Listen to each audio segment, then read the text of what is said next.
কিছুদিন পরে, কয়েক দশক পরে বাংলাদেশে হবে আর একটা গাজা। কথাটা মনে রাখেন, বাংলাদেশ হবে কয়েকটা গাজা। কারণ যেভাবে করে আমরা ইসলাম থেকে দূরে সরে যাচ্ছি, দিন থেকে দূরে সরে যাচ্ছি, কোরআন থেকে দূরে সরে যাচ্ছি, আমাদের ঈমান দুর্বল হয়ে যাচ্ছে। আর মুসলমানের ঈমান যখন দুর্বল হয়ে যায়, কাফের মুশরিক বেঈমানরা তখন আর মুসলমানকে ভয় পায় না, মনে করে এগুলা ছাগলের গোষ্ঠী। ঠিক কিনা বলুন? এগুলো ছাগলের গোষ্ঠী। যেমন করে বাঘ আর সিংহ ছাগল পেলে ধাওয়া মারে, খাওয়ার জন্য আক্রমণ করে, ইহুদি খ্রিস্টানরা বুঝে গেছে সেই আগের ঈমানওয়ালা পাওয়ারওয়ালা মুসলমান এখন আর জমিনে নাই। আজকে আমরা আল্লাহর জমিনে আল্লাহর দ্বীন কায়েমের জন্য ঘাম ঝরাই না, রক্ত তো দেওয়া দূরের কথা। ঠিক কিনা বলুন? আজকে যদি আমরা সাহাবায়ে কেরামের মতো ঈমানওয়ালা হতাম, যারা কোরআনের জন্য নিজের জীবন দিয়ে দিয়েছেন, নিজের আয়েশি জিন্দেগি, আরামি জিন্দেগি ত্যাগ করেছেন একমাত্র আল্লাহর জমিনে দ্বীন কায়েমের জন্য, যদি সাহাবাদের চরিত্রে আমরা চরিত্রবান হতাম, সাহাবাদের আদর্শে আদর্শবান হতাম, তাহলে পৃথিবীর পরাশক্তি যারা আমেরিকা আছে, ইসরায়েল আছে, তারা মুসলমানদেরকে ভয় পেত। ঠিক কিনা বলেন? আজকে 250 কোটি মুসলমান, 57টি মুসলিম রাষ্ট্র, অথচ 70 লক্ষ ইহুদি আজকে ফিলিস্তিনের মুসলমানদেরকে প্রতিদিন হত্যা করতেছে। আমরা 250 কোটি মুসলমান হয়ে কোনো প্রতিবাদ করার সাহস পাই না। অথচ 313 জন মুসলমান 1000 কাফেরের বিরুদ্ধে লড়াই করে, জিহাদ করে বিজয় অর্জন করেছে। ঠিক কিনা বলেন? বানায় বলছি, মাত্র 313 জন মুসলমান মুজাহিদ বদরের প্রান্তরে 1000 কাফেরের সাথে, বদরের প্রান্তরে 1000 কাফেরের সাথে 313 জন মুসলমান যুদ্ধ করে জিহাদ করে বিজয় অর্জন করেছে। উহুদের ময়দানে মাত্র 800 মুসলমান 3000 কাফেরের সাথে যুদ্ধ করে বিজয় অর্জন করেছে। আল্লাহু আকবার। আজকে পৃথিবীতে 250 কোটি মুসলমান আছে, 57টি মুসলিম রাষ্ট্র আছে, 57টি মুসলিম রাষ্ট্রে কয়েক কোটি সেনাবাহিনী আছে। আছে কি আছে না? 22টা আরব দেশের মাঝখানে, 22টা আরব দেশের মাঝখানে ইসরায়েল নামক একটা ইহুদি রাষ্ট্র। ঠিক কিনা বলুন? কয়টা আরব রাষ্ট্র? 22টা আরব রাষ্ট্রের মাঝখানে ছোট্ট একটা রাষ্ট্র ইসরায়েল। তারা দশকের পর দশক, শত বছর ধরে ফিলিস্তিনি মুসলমানদের উপর অত্যাচার করে। সৌদির বাদশাহ মোহাম্মদ বিন সালমান ভয়ে কোনো কথা বলে না। আমিরাতের বাদশাহ জায়েদ আল নাহিয়ান ভয়ে কোনো কথা বলে না। ঠিক কিনা বলেন? বাহরাইনের বাদশাহ, কুয়েতের বাদশাহ, তারা ভয়ে কোনো কথা বলে না। অথচ মুসলমান, আল্লাহর কসম করে বলি, যদি আমাদের কলিজার টুকরা প্রিয় নবীজি বেঁচে থাকতেন, ওই ইহুদিরা একটা মুসলমানের গায়ে হাত দেওয়ার সাহস পেত না। ঠিক কিনা বলেন? যদি হযরত ওমরের মতো একজন শাসক এখন থাকতো, হযরত ওমরের মতো শাসক, ওই ইহুদি হারামজাদারা, লাল কুকুরের বাচ্চারা, তারা মুসলমানের গায়ে হাত দেওয়ার সাহস পেত না। ঠিক কিনা বলেন? কিন্তু পৃথিবীতে 57টি মুসলিম রাষ্ট্র আছে, 57টি মুসলিম রাষ্ট্রের রাষ্ট্রপ্রধানও আছে, সবগুলো হলো ইহুদি খ্রিস্টানদের দালাল, সব হলো ক্ষমতা পূজারী, সব হলো কি? ক্ষমতা পূজারী, ক্ষমতার লোভ, ক্ষমতার লালসা। মুসলমান মরে যাক, তারা ক্ষমতা ছাড়তে চায় না। আল্লাহ রাসূল সাল্লাল্লাহু আলাইহি ওয়াসাল্লাম, তিরমিজির বর্ণনায় আসছে, আল্লাহ রাসূল একদিন পূর্ব দিকে তাকিয়ে আল্লাহর নবীর চোখ দিয়া ঝরঝর করে পানি পড়তেছে। সাহাবায়ে কেরাম প্রশ্ন করলেন, ওগো আল্লাহর নবী, আপনি কান্না করেন কেন? আল্লাহর নবী বলে, সাহাবীরা শোনো,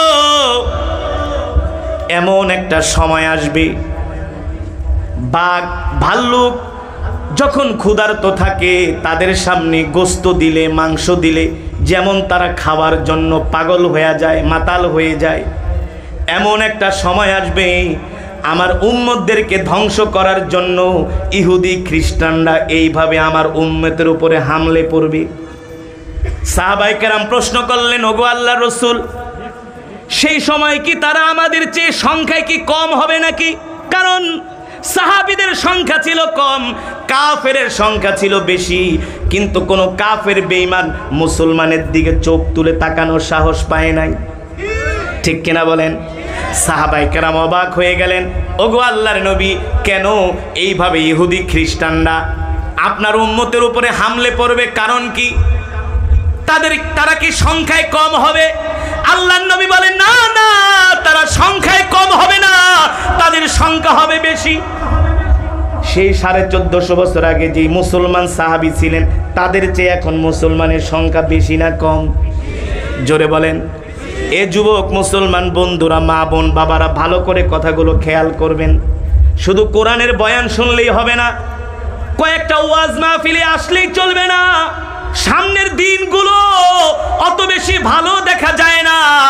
সামনে যত দিন যাচ্ছে ততই মুসলমানের উপরে অত্যাচার বাড়ছে। ঠিক কিনা বলেন? এর থেকে যদি মুসলমানদেরকে বাঁচতে হয়, আল্লাহর কসম করে বলি, জিহাদ ফি সাবিলিল্লাহ ছাড়া মুসলমানের উপায় নাই। জিহাদ ছাড়া মুসলমান সামনে তাদের অস্তিত্ব টিকিয়ে রাখতে পারবে না। আমি তো বলি, আমি না, সারা পৃথিবীর বাংলাদেশের আলেমরাই বলে। আমরা আলেমরা কিছু বললে তো আপনাদের ভালো লাগে না, বিশ্বাস করেন না। আমরা তো গাজা নিয়ে টেনশনে আছি। এই কারণে 70 লক্ষ ইহুদি আজকে ফিলিস্তিনি মুসলমানদেরকে 7 মাস ধরে তাদের উপর গণহত্যা চালাচ্ছে। গণহত্যা। কই পৃথিবীর এমন কোন মুসলিম শাসক বলে না, আমেরিকা থামো, আমেরিকা থামো। যদি না থামো, তোমরাও যদি ফিলিস্তিনে গণহত্যা চালাও, আমাদের যুদ্ধ বিমানগুলো আমরা আকাশে উড়াতে বাধ্য হব। ঠিক কিনা বলেন?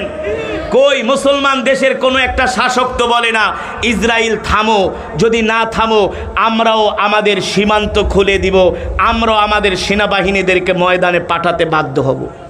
আল্লাহর কসম করে বলি, শুধু যদি 57টি মুসলিম রাষ্ট্রপ্রধানরা এক হইয়া যুদ্ধও করা লাগবে না, ময়দানেও যাওয়া লাগবে না।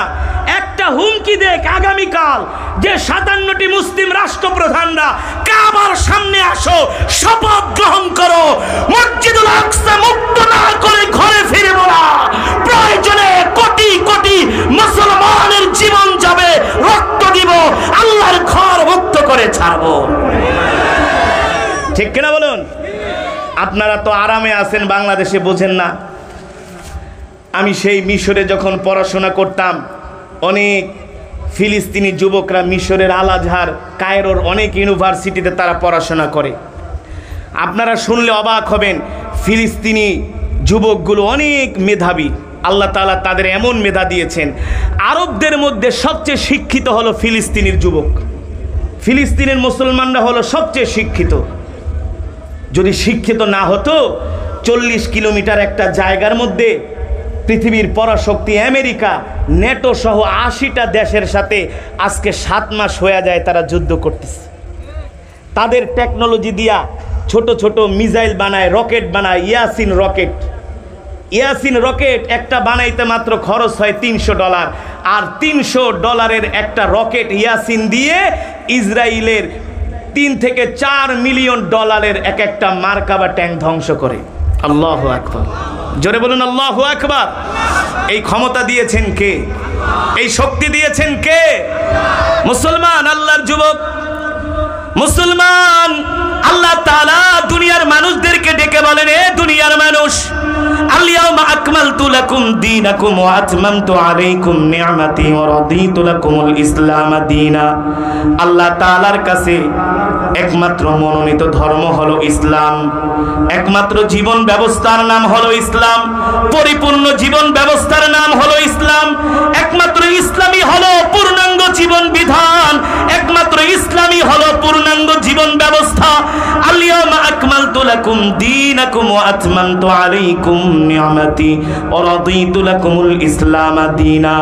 ইসলাম এমন একটা ধর্ম, এমন একটা জীবন ব্যবস্থার নাম, আল্লাহ রাব্বুল আলামিন বলেন একমাত্র আমি ইসলামকে দিন মনোনীত করে পূর্ণাঙ্গ জীবন বিধান করে আমি তোমাদেরকে কাছে প্রেরণ করেছি। আল্লাহু আকবার।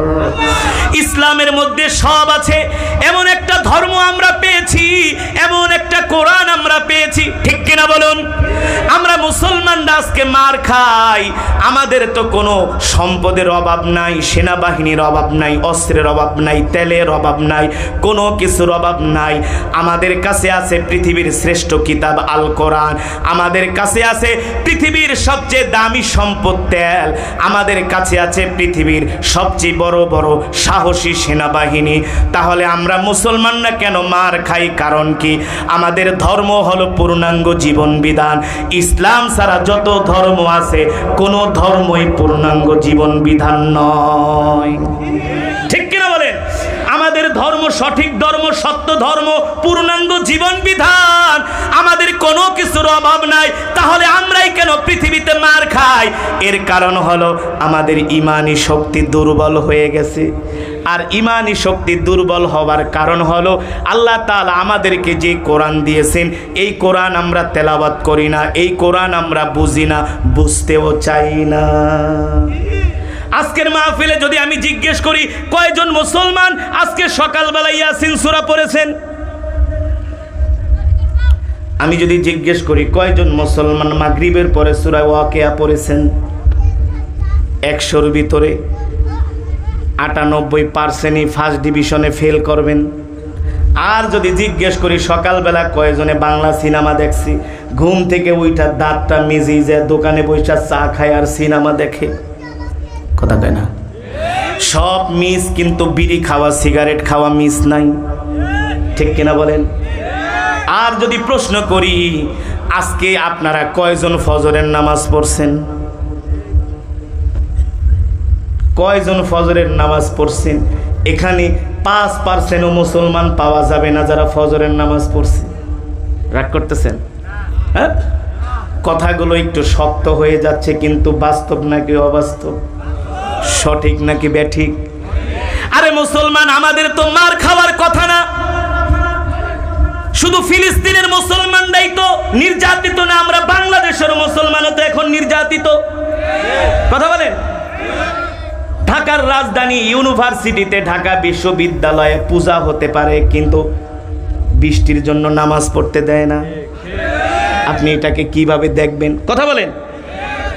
বিশ্ববিদ্যালয়ের ভিতরে বৃষ্টির জন্য ব্যাঙের বিয়া হতে পারে। কিসের বিয়া জানেন আপনারা? টেলিভিশনগুলো, চ্যানেলগুলো নিউজ করছে বৃষ্টির জন্য তারা ব্যাঙের বিয়ের আয়োজন করছে। সেটা আবার বাংলাদেশের সব টেলিভিশন দেখাইছে যে বৃষ্টির জন্য ব্যাঙ বোঝেন তো, ব্যাঙকে নতুন কাপড় পরায় তারা ব্যাঙের বিয়ে দিচ্ছেন বৃষ্টির জন্য। বলেন নাউজুবিল্লাহ। ঢাকা ইউনিভার্সিটি বিশ্ববিদ্যালয়ে বৃষ্টির জন্য ব্যাঙের বিয়া হয়, পূজা হইতে পারে, কিন্তু মুসলমানদেরকে নামাজ পড়তে দেয় না, ঠিক কিনা বলেন? তাহলে বলেন এই দেশে আযাব গজব আসবে নাকি রহমত? এখনো যে বৃষ্টি হচ্ছে, আল্লাহ তাআলা যে বৃষ্টি দিচ্ছেন, একমাত্র এই দেশে যত হাফেজে কোরআন, যত আলেম আছে, যত পীর বুজুর্গ আছে, যত মাদ্রাসা আছে, যত মসজিদ আছে, পৃথিবীর কোথাও এত মসজিদ নাই। বাংলাদেশের ঢাকার রাজধানীকে বলা হয় মসজিদের নগরী। যে মসজিদের নগরী থেকে ফজরের সময় আল্লাহু আকবারের ধ্বনিতে আজান হয়, ঠিক কিনা বলেন? এই দেশে প্রায় 4 লক্ষের উপরে মসজিদ আছে, এই দেশে কয়েক লক্ষ মাদ্রাসা আছে। আপনারা ফজরের নামাজ পড়েন না, কিন্তু মাদ্রাসার ছাত্ররা রাত 3টা বাজে উঠে ঠিকই তারা কোরআন পড়ে। এই কারণে আল্লাহ এখন বৃষ্টি দিচ্ছেন, ঠিক কিনা বলেন?